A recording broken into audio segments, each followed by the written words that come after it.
province, simulated by multi-ethnic, multi-religious, multilingual, and multicultural disparity, lends itself in nature to conflict. The LTT exploiting the ceasefire period, developed itself into an insurgent army possessing field and medium artillery, an effective groundwater navy, an air arm, and a land fighting force, including deadly suicide cadres with subconventional military capabilities. Forces involved in the humanitarian mission is as shown on the slide.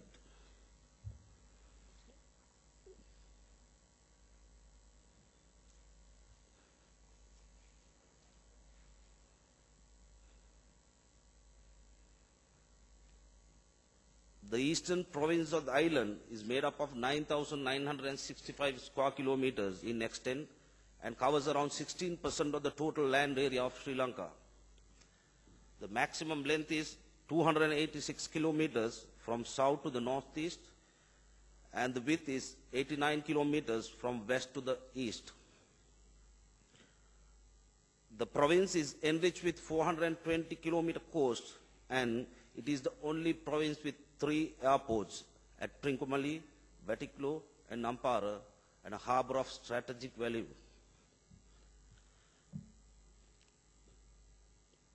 Habarna Batticaloa,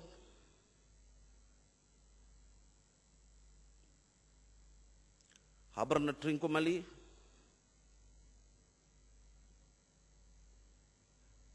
Trincomalee Batticaloa, Chinkaladi Mahawaya, Mahawaya Ampara were the main roads which dominated the area of operation. Avenues were available for cross-country move, which created ideal conditions for small group operations. Large paddy fields, open grounds, and dominating isolated high grounds dictated the use of night maneuvers to deny the terrorist observation. Sri Lanka experiences 2 main seasons, namely monsoon with torrential rains and dry season.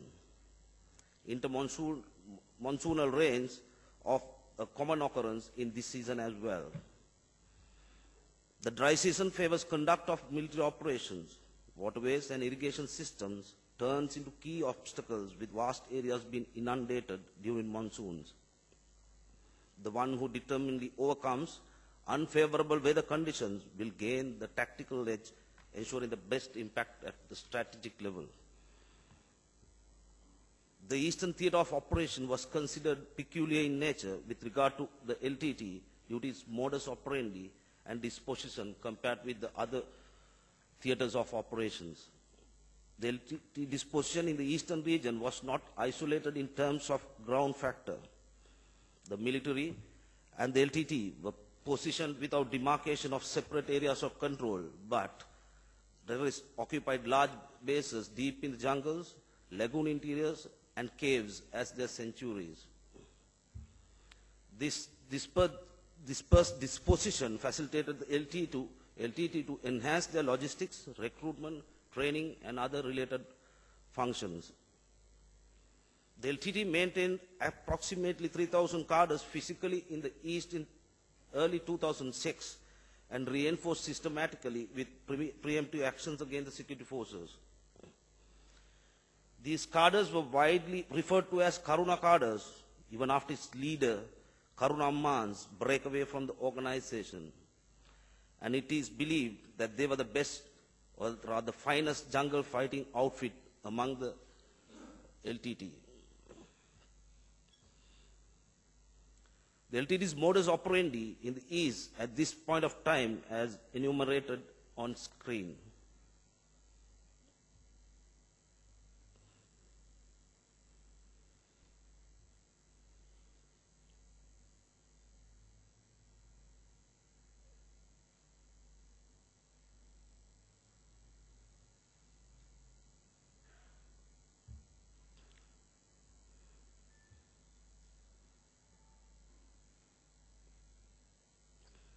Concept of operations, the intent.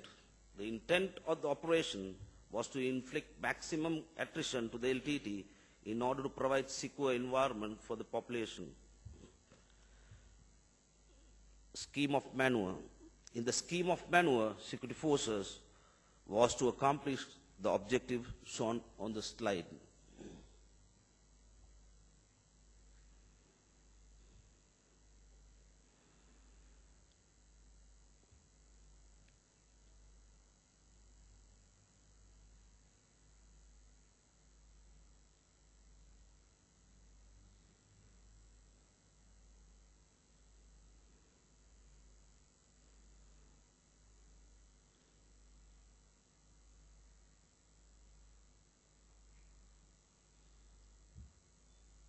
Main effort.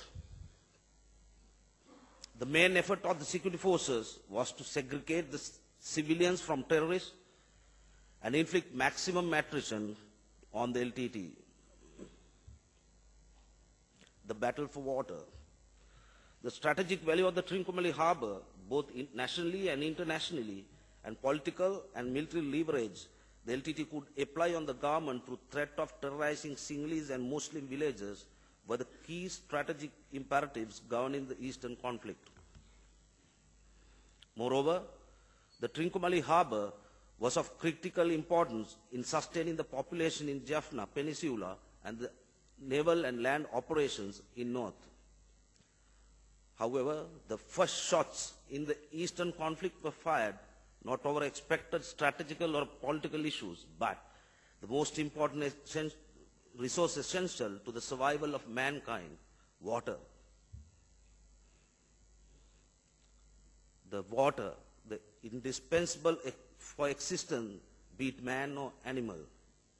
Therefore, the Eastern Campaign was forced upon the security forces in a complex civilian backdrop.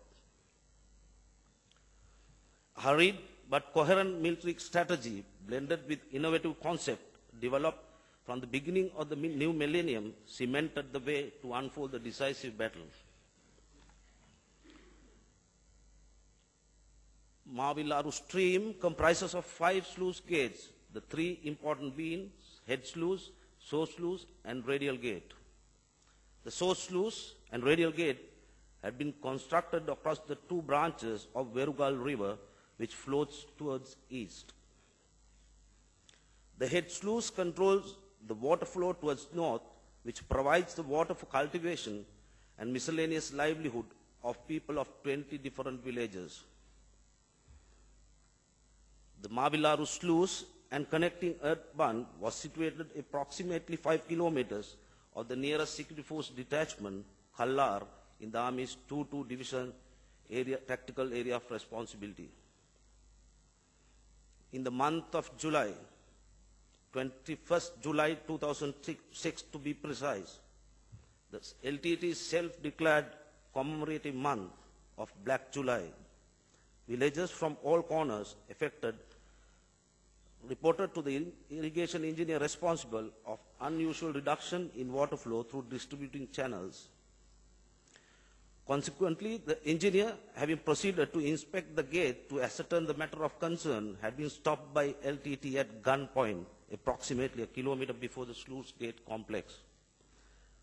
Having exhausted all possible means of negotiation to resolve the dispute with the jackals in Taigavea, a sustained operation was launched on 28 July 2006 under the Operational Command of East, with troops comprising of infantry and special operation forces supported by armor, artillery, and affiliated technical and combat support units.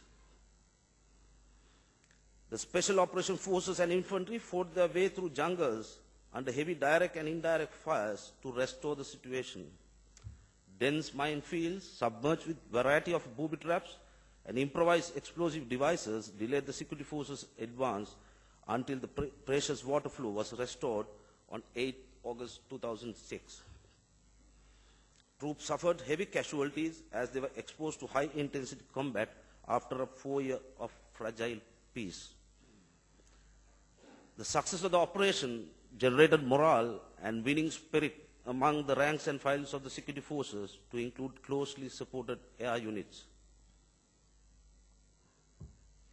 As the operation to reopen the gates was in progress, the radicals, identifying the appropriate moment, launched a series of attacks on army detachments securing general area Mutur. Desperate defensive action by the troops repulsed many of the attacks. However, the LTT continued direct and indirect fire assaults on Mutur and Kaddaparichan army